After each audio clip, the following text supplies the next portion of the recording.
La République de Guinée, avec à la tête le président de la République Alpha Condé, les Guinéens attendent de l'État la promotion d'un appareil administratif performant avec des agents responsabilisés et motivés.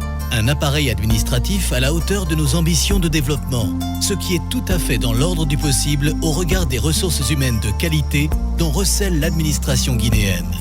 Un pays actif dans le difficile combat pour l'avènement d'un monde de paix et de liberté. Avec le président Alpha Condé, la Guinée voit et continuera la prospérité. Tous les soirs également sur Suite FM Guinée 99.1 ici à Conakry. Vous avez accès à cette émission. Merci à vous qui nous rejoignez du côté de Bokeh sur Espace Kakandé. Vous nous écoutiez à Kindia sur Espace Kania. Merci à ceux qui nous rejoignent sur Espace Fouta, Espace Forêt, entre autres. 99.7 à modulation de fréquence. Vous nous écoutez dans la savane guinéenne du côté de Kankan sur 99, tout simplement à modulation de fréquence. Si vous êtes du côté de Mamou, c'est Fraternité FM qui relaie cette émission sur 95 FM. Si vous êtes à Farana, c'est Bambou FM évidemment qui nous relaie. Merci à vous qui nous regardez sur Twitter, sur Facebook, entre autres. Vous êtes les bienvenus. Dans un instant, évidemment, on fera lecture de quelques propos que vous avez bien voulu laisser sur Twitter. Hashtag Espace GG. Sinon, le numéro de téléphone qui s'affiche juste en bas de l'écran. Soit, si vous nous regardez à la télévision, c'est le 00224 657 39 13 13. Alassane Diallo, Mafata Sano, Papoutou. Merci à Kamino Condé, à Mali, évidemment, qui se trouve donc du côté de la régie. Au menu, on s'intéresse évidemment à l'actualité. Avant, ils cultivaient la pomme de terre à cause d'une maladie mystérieuse donc qui a détruit leur précédente culture. Il le dit ce matin, Jacques Lewaleno. Ils se sont tous tournés vers la production du chou. Oui, un autre secteur porteur évidemment du domaine. Profitant de la proximité avec le Sénégal, les agriculteurs du Mali, Yembérin, avaient pris l'habitude d'évacuer donc leurs marchandises de ce côté. Cette année, à cause donc de la fermeture de frontières, ils risquent de perdre tout leur investissement qui avoisinerait donc les 5 milliards de francs guinéens. Que faut-il faire pour sauver ces récoltes? Nous posons cette question ce matin chez les GG. Et quelles démarches ont-ils déjà été menées? Donc, nous essayons de comprendre, mesdames et messieurs, avec monsieur Mamadou Kaba Diallo. Il est agriculteur du côté de Mali. Il sera en direct ce matin dans cette émission. Et ce chiffre, plus de 700 Guinéens, 700 jeunes Guinéens bloqués donc au Niger depuis 3 mois. Ils étaient clandestins en Algérie, en Tunisie, Libye et au Maroc. Leur processus de rapatriement a démarré, a commencé depuis début septembre dernier. Ils se sentent donc abandonnés grâce à l'OIM. Ils ont pris en charge qui ont pris donc en charge dans des centres d'accueil du côté d'Agadez. Aujourd'hui, ils ne demandent qu'à regagner leur pays. Nous allons avoir en direct ce matin Amadou Diallo, il est porte-parole donc des migrants. Vous allez l'entendre ce matin dans cette émission. Vous continuez à réagir sur le 657 39 13 13 avec plaisir. Nous allons nous intéresser évidemment aux propos, ce que nous allons faire d'ailleurs maintenant à travers le 657 39 13 13 avec la complicité évidemment de nos réalisateurs du côté de la régie avec Kabino Condé. On y va avec ce premier tweet qui nous parvient à l'instant T de Lucien Blémou sur le hashtag Espace GG. Bonjour les GG, Super V est un éternel incompris. Il avait dénoncé des choses qui se perpétuent encore, loin de blanchir l'homme, mais c'est sur certains aspects, notamment des supposés gazons synthétiques qui seraient bloqués en Chine suite à des commandes camerounaises. Où en sommes-nous? Il pose la question ce matin, Lucien Blémou, hashtag Espace GG. Nous avons Mohamed Damaro Camara aussi qui réagit. Bonjour les GG, bonjour à toute l'équipe. Sur les dossiers de la Fédération guinéenne de football, la Fédération guinéenne de football est en train de perdre donc au niveau des juridictions, à savoir CAF, TAS. Cela doit donner beaucoup à réfléchir. MS, qu'est-ce qu'il veut dire voilà, je comprends pas, qui serait mal entouré et qui agit donc souvent sous le coup de l'émotion. Voilà, c'est hashtag Espace GG, messieurs. Mohamed Damaro Camara, à ne pas comprendre Damaro d'Espace, voilà, qui nous envoie ce message. On reste avec ce autre aussi, lui c'est Pleine de Timbi, qui nous écrit. Bonjour les GG, cette Fegui Foot est à l'image de la démocratie en Guinée, comprendra qui pourra. Bonne journée à vous, merci beaucoup. On reste avec Adams Oumar Diallo aussi qui nous écrit sur Twitter. Bonjour les GG, bonjour Lamine, bonjour à toute l'équipe. Super V et compagnie sont blanchis dans cette affaire louche, peu importe. mais si la justice creuse un peu, elle trouvera les coupables de ce détournement pour nous situer exactement où est parti notre argent. Voilà, ce pays est incroyable. Eh ben, hashtag espace G, c'est Adam Oumar Dallo qui nous écrit sur Twitter. Jean Moussa, le philosophe aussi, qui nous écrit: bonjour les grandes gueules, je pense qu'on ne peut pas construire la paix sans la justice. En Guinée, on a des hommes forts, on a des hommes plus forts, voilà, plus forts que l'institution forte. Je comprends pas. Nos institutions, nos lois sont foulées au sol. Hashtag espace GG. Bérété Mohamed Lamine aussi qui nous écrit sur Twitter. Bonjour Lamine, bonjour à toute l'équipe Tsebisbi autour de la Fegi Foot. Il est clair que notre cible nationale ne pourra jamais se réveiller. Merci beaucoup. Excellence, Baldé, le Guinéen aussi, qui nous écrit sur Twitter, hashtag espace GG. Bonjour les GG. Ce qui se passe à la Fédé ressemble à un film hollywoodien. Sinon, comment confier des tâches à une personne que de vous représenter à des conférences au niveau national, international, sachant que vous êtes en conflit judiciaire avec la même personne. Il dit qu'il est dessus. Peuple frustré qui nous écrit aussi sur Twitter. Bonjour les grandes gueules. La justice a rendu son verdict en prenant le soin de ne frustrer personne, qu'il n'y a pas eu un arrangement en catimini, j'en doute fort. Ce qui reste cependant sur la Fédération guinéenne a toujours été ébranlé par des affaires de détournement. Chacun mange sa part, comme le dit Roby. Peuple frustré qui nous envoie ce message. Nous avons Bananfara Bra Koulibaly aussi qui nous écrit hashtag espace GG. Bonjour les GG, ne soyez pas étonnés qu'il y ait panoplie de dossiers judiciaires dans ce secteur, mais croyez-moi, l'action judiciaire ne pourra pas dissuader dans ce domaine. Seul le patriotisme, voilà, seul l'amour de ce pays qui pourra changer. On est méchant on est méchant dans ce pays. Bon sang, voilà, merci beaucoup. On reste avec Fodé, excellence Dubaté aussi qui nous écrit hashtag espace GG. Bonjour les GG. J'ai douté de la sincérité de cette affaire depuis le début. Quand j'ai écouté Super V s'exprimer dans les grandes gueules avec une cohérence extraordinaire, donc jusqu'à preuve du contraire, je pense que le droit est dit. Arrêtons de voir une main noire de l'exécutif partout. Voilà, il s'adresse à Roby, évidemment, c'est Baldé. Fodé, excellence Dubaté qui nous envoie ce message. Alice sur Twitter aussi qui nous écrit, il est en France. Ce verdict de la justice est un camouflet total pour Antonio Soiré face à Super V. Malheureusement, l'honneur du second a pris un sacré coup par les calomnies de certaines presses à la solde du tout-puissant président de la Fédération guinéenne. Hashtag espace GG. On reste avec Ousmane le Noble aussi qui nous écrit bonjour, franchement cette affaire me traumatise. Après mon constat, tous les Guinéens souhaitent avoir le miel, mais personne ne souhaite affronter les abeilles. Tant que cette justice ne bouge pas, vous allez autant parler dans ce studio, ça n'apportera aucun fruit. Donc merci beaucoup. C'est Ousmane le Noble qui nous envoie ce message. Prési qui nous écrit aussi, il se fait appeler comme ça sur Twitter. Nous sommes dans un pays très difficile à gérer. Il y a tellement de magouilles, les marionnettes au poste qu'ils ne devraient pas occuper.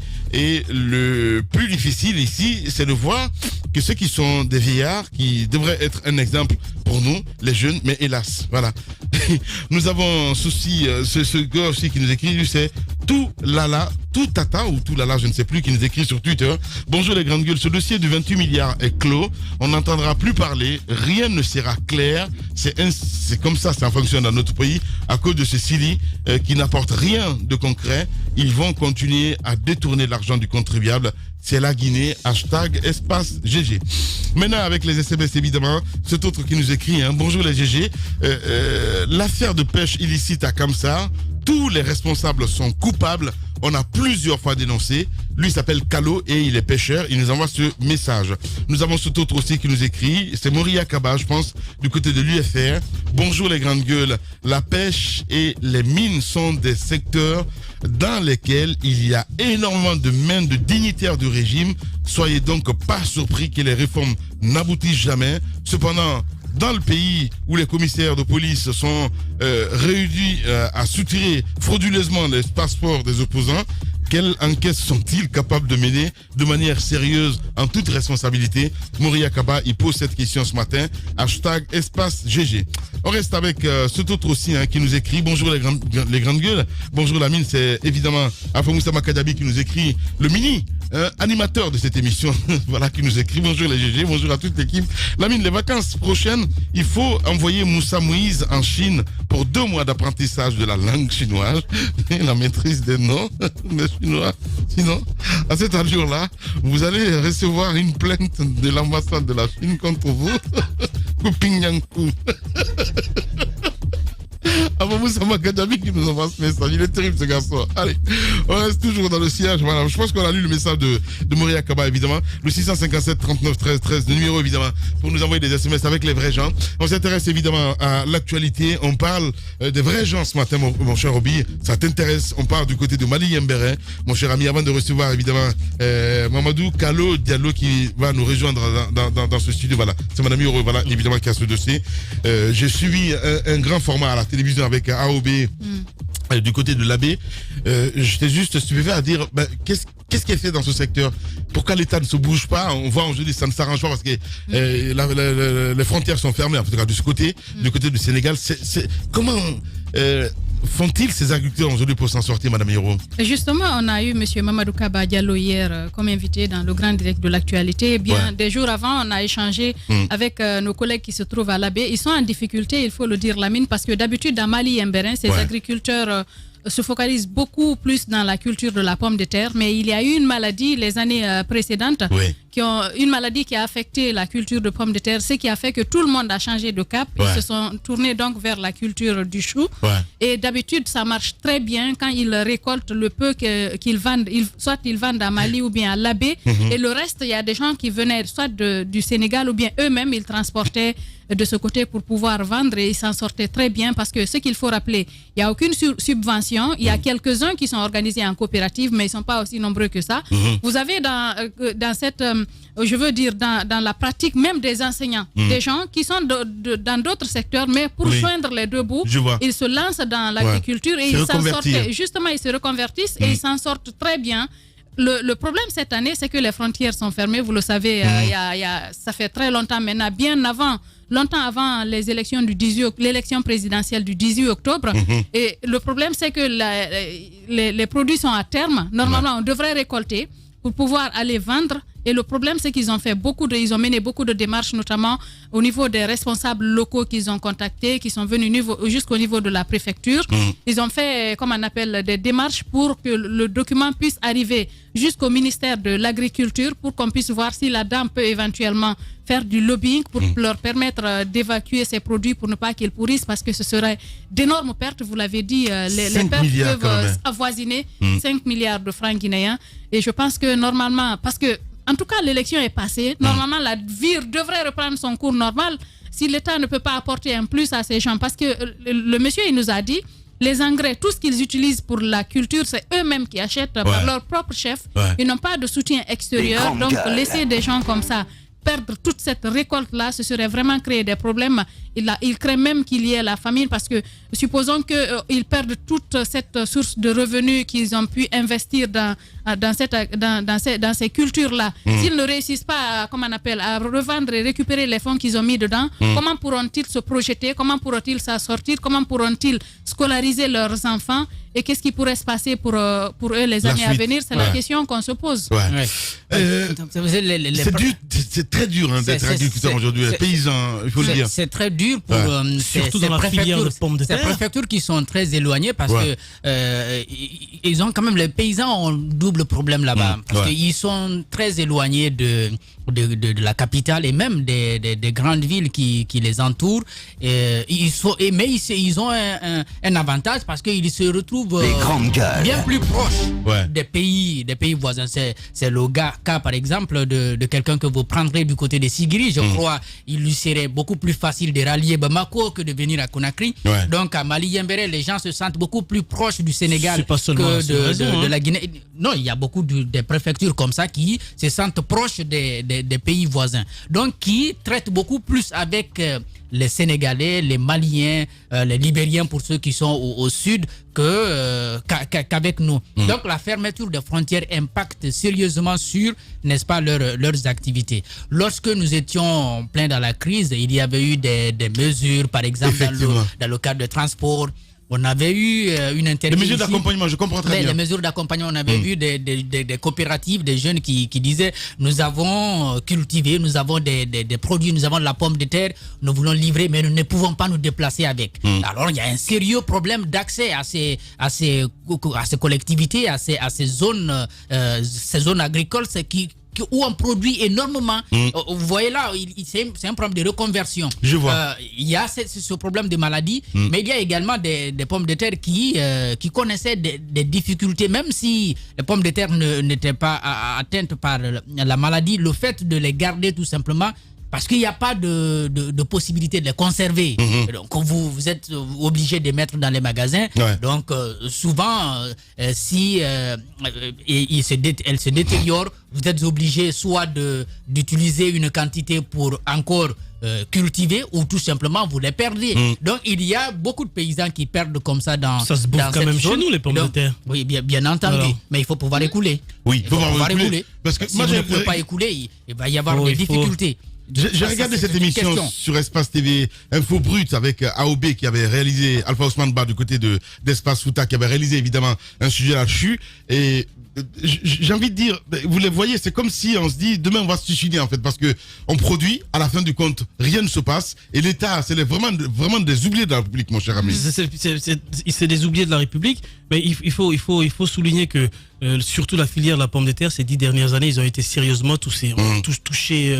On se souvient du temps de Ebola, on avait traité de ce sujet-là. Il y avait une grosse quantité de production de pommes de terre qui n'avait pas pu être et qu'on n'avait pas pu vendre à l'extérieur. Mais il y a cet avantage-là qui fait que les agriculteurs, surtout dans la filière de pommes de terre et de piments, visent la vente au Sénégal, dans les pays limitrophes, parce que c'est plus avantageux de le vendre en francs CFA que de le vendre en francs guinéens. D'accord. Donc c'est pour ça qu'ils sont plutôt portés vers l'exportation de ces produits-là, du côté à Dakar, à Bamako, en Côte d'Ivoire, et etc. Je pense il va falloir qu'ils revoient un peu les stratégies en la matière, parce que là, moi, je veux dire que quand même rester sur une grosse culture et préférer la perdre en attendant de dire, moi, ma stratégie, c'est de le garder en espérant que l'État va ouvrir les frontières pour que je puisse continuer à aller vendre ma pomme de terre. Pas le choix, non, je suis pas en train de... Parce que le monsieur a expliqué, par exemple, pour transporter un sac de choux,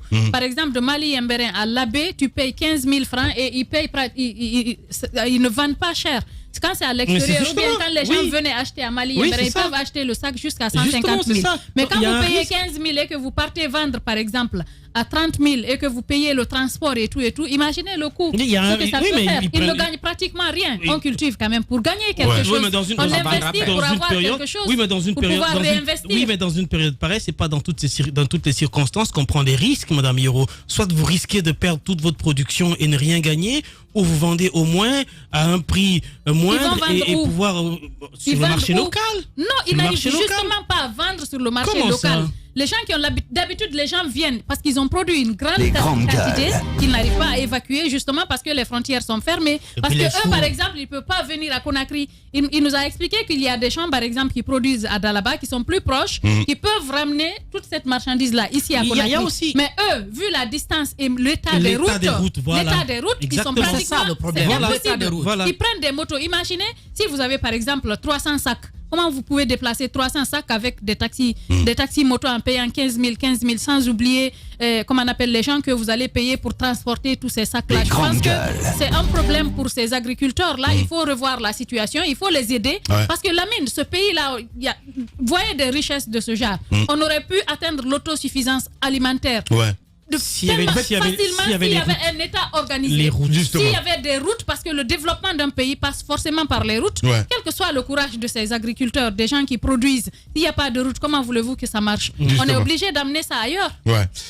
Une réorganisation, mon cher Moïse, parce que souvent c'est dans l'informel aussi, je veux dire, les banques ne les accompagnent pas, si on est oublié par l'État aussi, c'est assez compliqué. Les banques ne peuvent pas vous accompagner, il y a aussi autant de risques dans ce que vous faites. Non, les banques banques, c'est des calculatrices. Les banques, c'est des logiciels de calculation. Ailleurs, les banques accompagnent les agriculteurs, les paysans. Oui, mais ailleurs. Ailleurs, les paysans, c'est des patrons.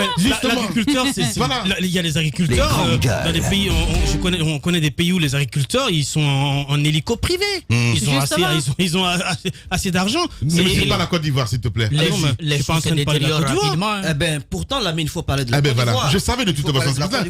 C'est un piège. Non. Pourquoi? La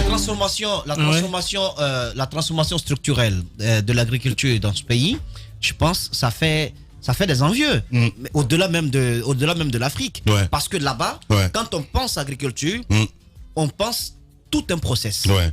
Du début jusqu'à la fin. Ouais. C'est-à-dire que ça peut être utilisé peut-être comme étant des pions politiques pour la campagne et autres, mais ils font l'effort pour qu'au finish, ce soit l'agriculteur, ce soit le paysan qui en bénéficie et que ça ait un impact sur l'économie nationale. Pour ce faire, ils se sont très vite mis dans l'organisation du secteur par filière, par la formation des groupements, par leur formation à l'utilisation de certains outils, à l'utilisation des engrais et autres. Mais comment comprendre aujourd'hui, Mme Yoro l'a dit, qu'il y a des reconversions, des agriculteurs qui se retrouvent, ou des enseignants.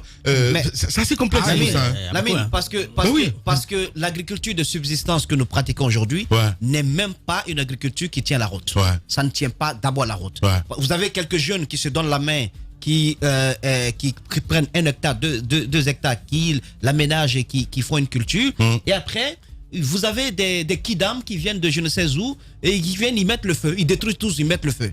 Vous avez des agriculteurs qui veulent développer leurs activités mais qui n'ont pas de voie pour les écouler. Ils ne savent pas comment le faire parce qu'il n'y a pas de répondant réel. Vous avez des agriculteurs qui préfèrent, parce que moi, on ne peut pas en vouloir à ceux qui sont quand même au niveau des frontières de la Côte d'Ivoire et du Sénégal, d'aller vendre leurs produits là quand les routes de développement ne sont pas présentes. Il faut y aller. C'est là où vous avez le moindre coût que vous pouvez vos produits. Alors, dans un secteur comme ça, où la Chambre nationale d'agriculture, le responsable, est obligé lui-même de fournir plus d'efforts que l'État. Quand je dis l'État, je parle du gouvernement et tous ceux qui interviennent dans le secteur. Je pense que c'est assez triste. C'est l'État qui doit impulser tout cela. C'est le gouvernement qui doit mettre les moyens et permettre à ce que les paysans puissent être organisés. Je donne l'exemple de Moridiane, avant qu'il n'ouvre son unité de transformation de jus, de fruits ça c'est industriel. Alors, mais c'est important, c'est industriel, mais c'est l'agriculture.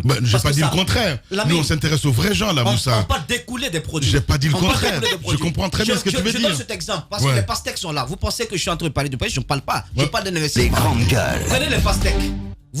Vous avez vu comment est-ce que ça pourrit le long de la route? À l'aéroport, oui. Vous avez vu la saison des mangues? Parce qu'on n'a pas pensé à la filière, la transformation, à la filière tout entière. Je comprends très bien. Du début jusqu'à la fin. Donc il y a des gens qui venaient par exemple prendre des fruits ici, des Burkinabés qui prenaient des fruits en Guinée et qui les amenaient dans leur pays, qui les transformaient et ils étaient labellisés Burkina Faso et c'était revendu dans le monde. Alors que ces fruits viennent de la Guinée. Il y a quand même, même quand tu prends le cas de Bokeh par exemple, je parle d'un accord. Il y a une famille qui s'est spécialisée dans ça aujourd'hui. Oui, bien sûr. Dans une petite usine. Dans le décorticage et dans ils mettent en sachet. Mais c'est bien ce qu'il dit, Moussa. Décorticage, pardon. Pour que vraiment je puisse donner, il faut sortir de l'emphase. Il faut sortir des gros mots. Mais Moussa, où est parti le projet Ananas qui était logé à la primature? Je pense qu'on y avait un projet pareil comme ça à la primature. Ils avaient mis un projet pareil à la primature. Il fallait développer l'ananas. Sauf qu'on s'est rendu compte que c'était dirigé par une jeune française, je crois, finalement. On l'importait, on exportait l'ananas du côté de... Non, ça naît, mais ça ne grandit pas. Quand vous prenez par exemple la pomme de terre et le manioc, on vous dira que la pomme de terre et le manioc rentrent dans la fabrication des papiers que nous utilisons là, les feuilles sur lesquelles nous écrivons. Donc, lorsque le président parle d'industrialisation, c'est toute une chaîne. Je pense qu'il faut réfléchir. Les pommes de terre ne se seraient pas gaspillées s'il y avait des unités de transformation diversifiées. Voilà. Allez. Donc voilà, vous avez donc la filière qui n'est pas organisée de la base jusqu'au sommet. Vous avez l'État qui confie certaines de ses prérogatives, qui les abandonnent d'ailleurs et qui ne mettent pas les moyens qu'il faut. Quand on parle de campagne agricole, j'aimerais que quelquefois l'on se pose la question de savoir combien l'État met exactement dans le panier quand il parle de campagne agricole. Vous trouverez que rien n'est fait.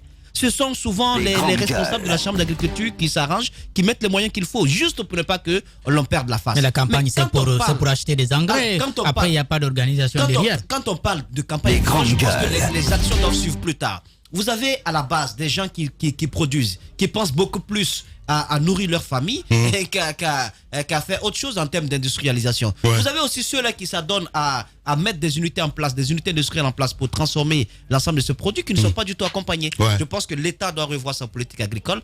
C'est quand même ici, nos parents nous ont appris que la banane plantain, c'était la Guinée qui était vraiment le levier en Afrique de l'Ouest. Aujourd'hui, c'est la Côte d'Ivoire. Hein. C'est la Côte d'Ivoire. Regardez ces gros camions. Là-bas, la spécialité, c'est le cacao, ça on le sait très bien. Oui, mais eux, ils développent tous les Non, mais j'ai bien compris. Voilà. Il y a même une série qu'ils ont produit comme ça sur Canal+. Même l'anacarde. Vous avez ces gros camions qui créent les bouchons du côté du marché Yamalon. Ces camions-là. Mayalon, voilà. Ces camions. C'est les forestiers. Viennent de la forêt. Nous amènent de la banane plantée de la forêt, mais également une partie vient de la Côte d'Ivoire. Mais regardez tout le parcours qui est fait. Dans des conditions assez difficiles. Mais après le départ des camions, vous ne pouvez pas passer au marché Mayalon sans vous attraper les narines. Parce qu'après, il n'y a pas de suivi. Il n'y a pas de suivi dans l'utilisation, dans la conservation de ces produits. Soit c'est acheté tout de suite par les grandes commerçantes, ou bien les tas vont pourrir sur place là-bas parce que tout simplement on n'a pas pensé à les conserver. Donc, il faut aussi qu'on revoie le régime alimentaire en Guinée. Parce que ici, si c'est pas le riz, c'est le riz. C'est le riz. Voilà, pourtant, tout le monde grossit. Voilà, c'est bizarre, hein, sincèrement. C'est quand même déplorable. Là-bas, nous, on mangeait beaucoup de choses. Quand vous étiez tout pété. À Trècheville, de la banane plantain pas grillée, braisée. Banane plantain braisée avec un peu de sucre à côté. Vous avez du manioc braisé avec un peu de sucre à côté. Non, c'est tellement varié. Que quelquefois ça dépend aussi de la tradition culinaire. Non, ça n'a rien à voir. Il faut qu'il raconte un peu sa jeunesse. Mais pourquoi mettre du sucre dans la banane? Madame Hiro, tu balances la tête, mais tu sais très bien que chez toi dans le mois tu manges plus de sauce d'arachide que d'autres sauces parce que la tradition non, je vis pas, mais je devine. Je devine. Justement, la tradition culinaire. Comment vous appelez? Mafetiga chez vous, ça se mange. Qu'est-ce que toi tu manges? Donc on mange que mafetiga chez nous. Le riz. Le riz, oui, tu manges. Le riz. Bah oui, ça allait m'étonner de toute façon parce que c'est votre spécialité la forêt. Voilà, surtout. Ouais, mais moi je mange de l'igname aussi. Ben, j'ai pas dit le contraire parce que tu mets tout de suite, je vais dire, je sais pas, à kéké à côté le riz et tout ça. Tamba il va prendre le riz, hein, ça je vous le dis. On appelle monsieur riz ici à Espace. Voilà, vous êtes sur Radio Espace.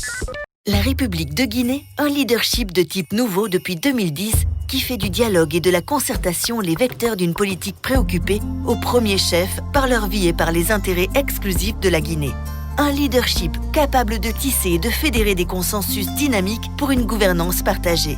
Un leadership qui combat l'arrogance et la violence. Un leadership soucieux d'une gestion vertueuse des biens publics qui refuse la confiscation de ce qui appartient à tous par un groupe ou un parti. Pour l'intérêt de notre nation, soutenons les actions du président bâtisseur, le président Alpha Condé. Tous les matins également sur Espace TV. Merci à vous qui nous rejoignez en direct. Les vrais gens s'expriment dans cette émission, mon cher Moïse. Nous avons donc monsieur Mamadou Kaba Diallo en direct dans cette émission. Monsieur Diallo, bonjour. Allô, bonjour. Allez, on a du mal à entendre, hein, mon cher Mohamed. Je ne sais pas, peut-être qu'il est là sur la moto. Ce serait bien que vous vous gariez pour qu'on puisse bien parler. Vous êtes en direct à la radio. Je vais essayer de repartir encore une fois de plus. Monsieur Diallo, bonjour. Bonjour, monsieur. On a du mal, hein. On a du mal avec notre invité, hein. Donc ça va être un peu compliqué évidemment de continuer comme ça parce que j'ai l'impression qu'il ne sait pas qu'il est en direct. Allez-y, mon cher Moïse. Je parlais de changer de régime alimentaire. Quand je parle de banane plantain et du sel, pas du sucre, et du sel. Vous avez qui dans ce studio qui ne mange pas du foutu banane? Moi? Ah, mais Lamine, parce que vous ne savez pas ce que c'est. Non, parce que j'ai pas eu, je vais dire, une éducation dans ce sens. C'est aussi simple que ça. Mais non, non, quand on parle guinéen, c'est d'abord le riz. Je suis désolé, mais c'est ça la réalité. Tu bouffes du spaghetti, c'est pas guinéen ça? Non, mais je te parle de l'éducation encore une fois de plus. Mais oui, tu prends du hamburger, c'est guinéen, c'est pas guinéen justement. C'est à la base, Moussa. Comment ça, il faut arrêter? Mais tu vois, c'est pas le problème en fait. Quand tu es parti à Bokeh là, qu'est-ce que le vieux a donné? Comment ça? C'est du riz. C'est du riz. Non, c'est pas du riz. Non, voilà. pas du tout. C'est quoi? C'est pas du riz. C'est quoi Je te le dirai pas. spécialité chez vous? Allez, nous partons avec notre invité ce matin. Ben voilà, Moussa Mouissi, non, c'est pas possible. Monsieur Diallo, bonjour. C'est pas possible. Bonjour. Ça va être compliqué. Voilà. Non. On peut pas. S'il a un autre numéro, ça serait super intéressant de prendre. Voilà, parce que là, ça ne peut pas passer à l'antenne. On a une mauvaise qualité, ça va être un peu compliqué. Allez-y, Jacques Lévalino, parce que l'autre question qui se pose, mon cher Moïse, c'est d'abord la transformation. Je pense qu'on voudra mettre l'accent dessus. Je crois que la transformation, bien entendu, mais peut-être avant d'en arriver là, on pourrait peut-être aider ces paysans-là à pouvoir conserver. Parce que quand on évoque, par exemple, le cas des choux, je crois que les choux se détériorent rapidement. Il suffit seulement que vous les gardiez pour une semaine, vous risquez de les perdre tout simplement. C'est ce qui risque d'arriver, n'est-ce pas, à ces paysans de Mali Yemberen. Et je sais que quand on parle de transformation, on parle d'unité industrielle, on parle d'énergie. Et je sais que c'est pas quelque chose qui va se faire du jour au lendemain, ça prendra un peu de temps. Mais déjà, il y a des efforts qu'on peut fournir pour aider quand même ces paysans à résoudre deux problèmes. Le premier, c'est bien sûr les aider à pouvoir écouler leurs produits en travaillant sur les pistes rurales, ne serait-ce que les pistes rurales, pour pouvoir, par exemple, drainer les produits sur la commune urbaine de Mali ou de l'Abbé. C'est beaucoup plus aisé de pouvoir prendre de l'Abbé et pour distribuer, n'est-ce pas, soit à Conakry ou alors aux préfectures environnantes. Donc, les pistes rurales, il faut pouvoir travailler sur ça et aider à mettre des instruments sur place pour pouvoir conserver. Si on n'a pas cette capacité de résoudre ces problèmes sur place, et bien entendu, on va tuer certaines filières. Aujourd'hui, on parle de la pomme de terre que les gens sont en train d'abandonner dans certaines localités pour se tourner vers le chou. Le chou, disons qu'ils ne pourront pas tenir longtemps parce qu'ils ne pourront pas vendre à certains endroits, parce que je ne crois pas que sur place là-bas que les gens puissent s'intéresser aux choux. C'est beaucoup plus ceux qui veulent manger c'est pas du riz au comme gras, la mine. en tout cas qui veulent manger en tout cas comme un citadin et qui ont besoin, n'est-ce pas, du chou. Le paysan il est plutôt dans les feuilles de manioc et puis ragoût, des pâtes d'arachide et puis ça se règle facilement. Justement, je pense même du côté de la FODIP, c'est bien cela. Voilà. De ce côté se bouge un petit peu, voilà, mais on va essayer de vérifier tout ça avec Ali Soiré, qui est le DG d'ailleurs. Pour la question industrielle, Jacques était en train de soulever en ce qui concerne la transformation. Une question pour la question industrielle. Je pense qu'on n'a pas besoin d'attendre que toute la Guinée soit prise d'assaut d'électricité pour pouvoir permettre à des industries de s'installer. Le Sénégal et les autres pays ont trouvé la solution. Il y a des parcs industriels, absolument, il y a des parcs industriels. Le Sénégal a trouvé la solution. Ils ont regroupé, ils ont créé un grand parc industriel, un grand espace où vous avez plusieurs industries qui sont venues s'installer et on a tout simplement tiré une ligne spéciale électrique pour eux pour pouvoir leur permettre de fonctionner. Je pense que c'est avec un tarif exceptionnel, avec l'accompagnement de l'État. C'est un modèle comme ça qu'on peut installer ici en attendant que le courant soit partout. Parce que le bien fondé des unités industrielles, c'est vrai, on me dira que c'est un rêve lointain tout cela, mais l'impact est beaucoup plus grand. C'est un peu ce qui est inexistant dans le domaine des mines. Mais le projet ici, par contre, c'est dans le tiroir de la présidence. Du côté du secteur minier, pour lequel on a abandonné l'agriculture, parce que ce sont les mines qui ont pris le dessus. La seule richesse qu'on a ici, qu'on exporte, ce sont les terres rouges. Mais à part ça, qu'est-ce qu'on exporte? Qu'est-ce qu'on envoie à l'étranger? Qu'est-ce qu'on envoie réellement? Très bonne dont question. on peut être fier? Il n'y en a pas. Alors si quelques Guinéens, notamment appuient des agriculteurs, et mettent en place une filière pour permettre à ces agriculteurs de produire plus, les grandes gueules, achètent les produits avant même la récolte pour alimenter leur unité industrielle. Je pense qu'on doit encourager cela. C'est pourquoi j'ai pris l'exemple de Kindia, c'est pas de l'unité de transformation de jus de Moridiane, dont une partie va être vendue à l'étranger. C'est une entrée de devises, c'est une entrée d'argent dans le pays. Donc c'est au-delà de la terre rouge que nous envoyons. Dans le domaine du riz, les unités industrielles qui sont également installées peuvent aussi apporter beaucoup plus en termes d'emploi aux jeunes qui sont sur place, mais aussi ça peut renforcer les capacités de production des agriculteurs, parce que les unités industrielles pour rouler ont besoin de matières premières, et pour avoir les matières premières, il faudrait que des agriculteurs aient des hectares qui puissent avoir des rendements assez stables pour permettre de faire tourner la machine. Donc la filière comme ça, elle peut être bien tenue, mais il faudrait encore une fois qu'il y ait une organisation,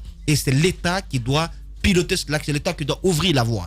Il faut vraiment impulser cette agriculture. Quand on organise des semaines, des foires dans le domaine agricole du côté de la Côte d'Ivoire, j'en suis jaloux. Ils mettent des produits, des variétés de tout ce que la Côte d'Ivoire produit en termes agricoles. Ça se faisait ici aussi, non?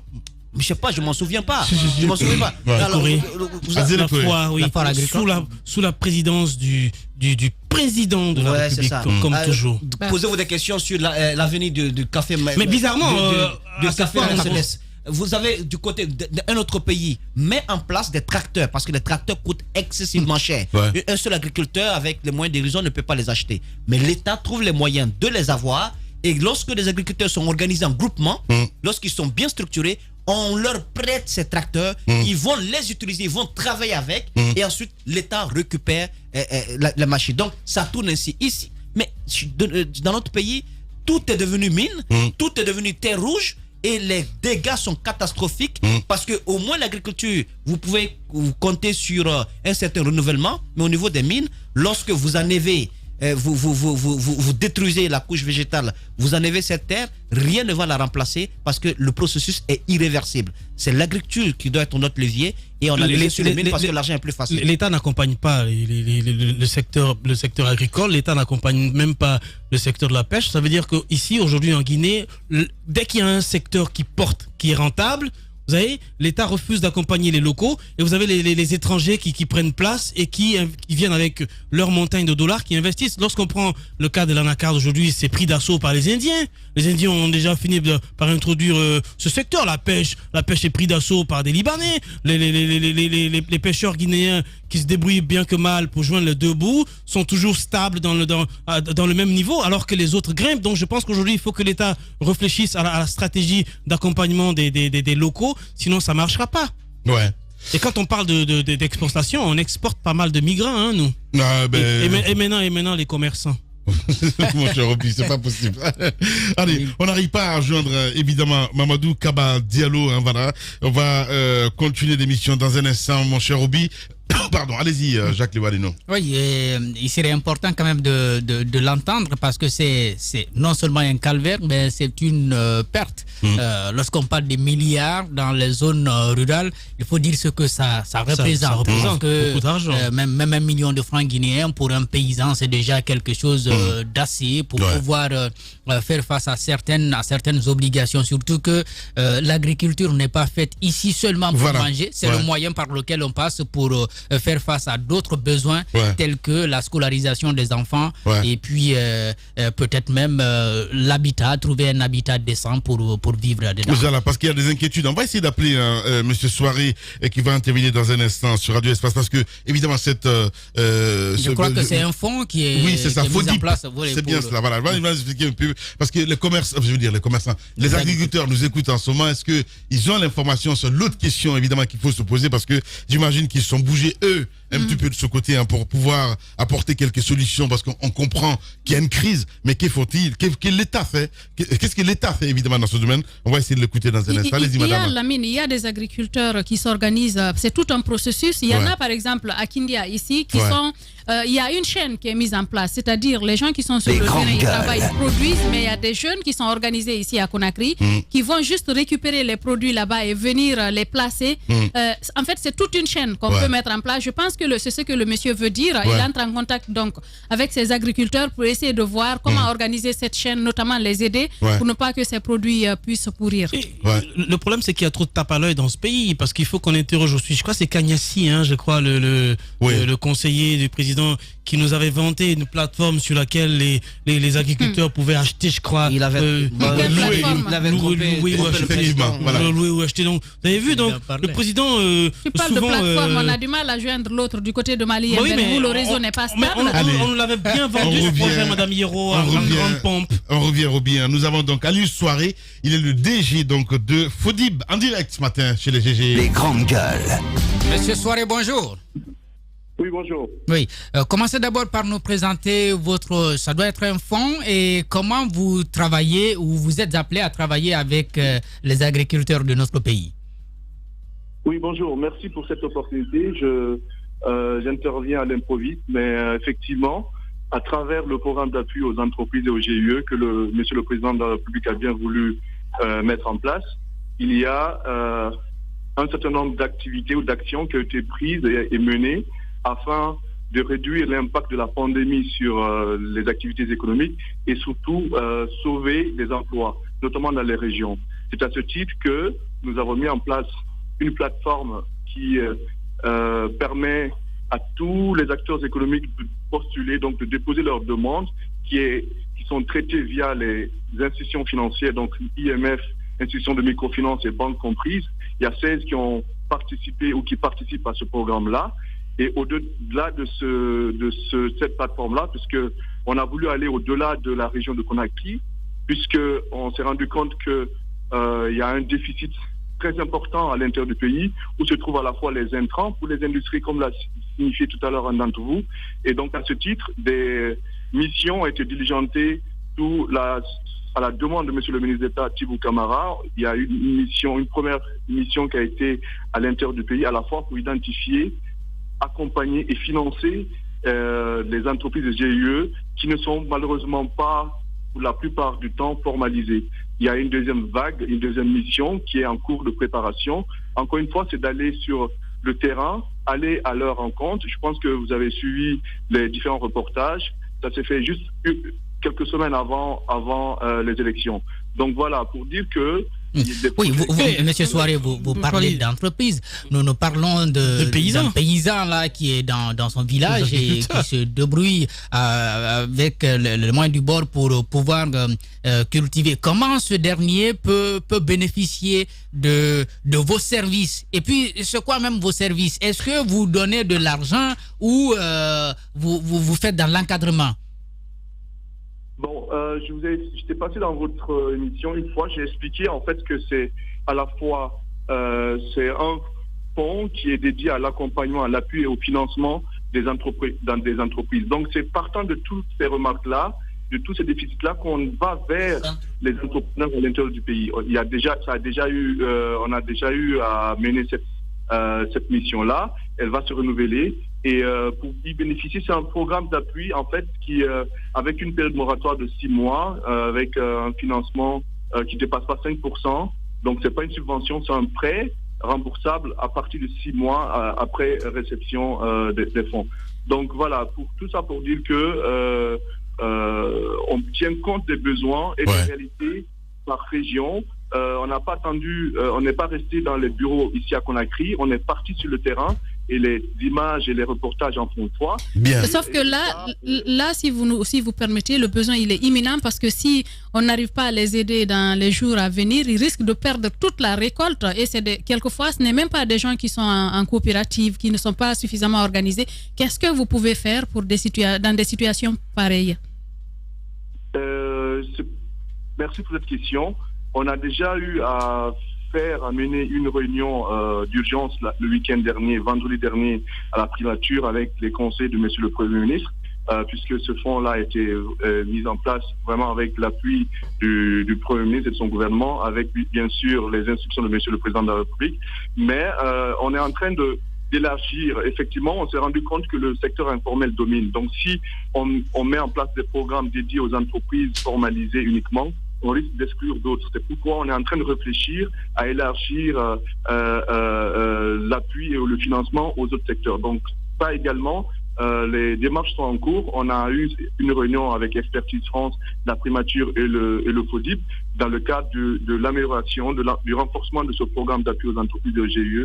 C'était le vendredi dernier. Bien. Demain, on va statuer on va encore, le comité de pilotage doit se réunir demain pour octroyer de nouveaux prêts, mais en faisant de la discrimination positive en faveur des entreprises évoluant à l'intérieur du pays. Bien. Qu'est-ce que je veux dire par là? Il y a un montant calé qu'on ne peut pas, qui est dédié et destiné aux entreprises à l'intérieur du pays, que quoi qu'il arrive, c'est exclusif. Vous voyez sur la plateforme actuellement, toutes les demandes provenant de Conakry sont bloquées. On veut mettre un accent particulier à la demande de M. le ministre d'État, Tibou Camara, un accent particulier sur les entreprises évoluant à l'intérieur du pays. Et à cela, on a eu associé les radios rurales, les banques primaires évoluant à l'intérieur du pays aussi, pour pour la première mission, on a mobilisé les entreprises. On est en train de voir comment à la fois les formaliser et les accompagner. Parce que l'un ou sans l'autre, ça ne marche pas. Bien. Au-delà de l'accompagnement et du financement, il faudrait les accompagner aussi dans l'accès au marché public ou à l'extérieur. Merci beaucoup en tout cas, Monsieur Soiré. Il faut le rappeler, vous êtes le DG de FODIP. Vous étiez en direct ce matin. Merci à vous, Monsieur Soiré. L'émission continue sur Radio Espace. Les GG, les grandes gueules, Radio Espace Guinée. Notre démocratie, la démocratie guinéenne, qualifie de basse intensité le fait que ces hommes, quand ils sont dans l'opposition, font d'abord semblant d'en avoir pris conscience, puis font l'inverse de ce qu'ils avaient promis une fois arrivés au pouvoir. Restons vigilants, car le pouvoir, c'est vous, le peuple. Tous les matins également sur Espace TV, mesdames et messieurs, cet autre sujet évidemment ça serait dans Espace Première avec Jacques Lewalino et son équipe que vous allez retrouver à midi entre autres. Voilà, on a écouté Aliou Soiré, mon cher ami Moïse, des choses se font, sauf que sur le terrain on ne sent pas. Oui, mais écoutez, moi je trouve que ce que son organisation fait, ce fonds en tout cas, ce à quoi c'est dédié, si j'ai bien compris, c'est un peu par rapport au groupement d'intérêt économique. Mais qui dit groupement d'intérêt économique parle quand même d'une certaine organisation, parle d'un certain préalable lié à la mise en place peut-être d'une coopérative où des paysans, des agriculteurs se donnent la main et autres. Mais ce qui est beaucoup plus répandu sur le terrain et qui constitue d'ailleurs le sujet de ce matin, ce sont des agriculteurs individuellement pris, les vrais gens, qui sont ceux qui évoluent dans l'informel, qui sont dans les difficultés.